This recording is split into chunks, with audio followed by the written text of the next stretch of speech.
என்ன சொல்லுகிறான், வீட்டுக்கு வெளியே இருக்கிற அந்த பாத்திரத்தை எங்க கொண்டு வா, வீட்டுக்குள்ள கொண்டு வா, அந்த திருமணத்துக்குள்ள கொண்டு வா. இந்த பாத்திரம் எப்பவுமே வீட்டுக்கு வெளியே இருக்கல, ஆனா எப்போ தேவைப்பட்டதோ அது அப்ப எடுத்துட்டு போய் வெளியே என்ன பண்ணாங்க. ஒரு நாள் உள்ள இருந்த பாத்திரம் தான், நல்ல கவனமா கவனிங்க. ஒரு நாள்ல இந்த திருமண வீட்டுக்கு உள்ளதான் இருந்துச்சு, ஆனா இதற்கான பிரயோஜனம் இப்ப எங்க இருக்கு, வீட்டுக்கு வெளியே.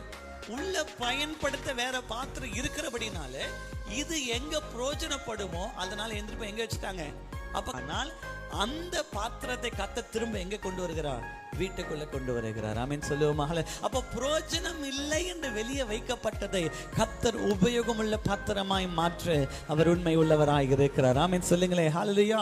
வெறுமையான பாத்திரத்தை விட்டு விட்டு வெளியே இது வீட்டுக்குள்ள பிரயோஜனப்படாது என்று சொல்லி ஒதுக்கி வைக்க பாத்திரத்தை கத்தர் உள்ளே கொண்டு வந்து அதை நிரப்ப வல்லவராய் இருக்கிறார்.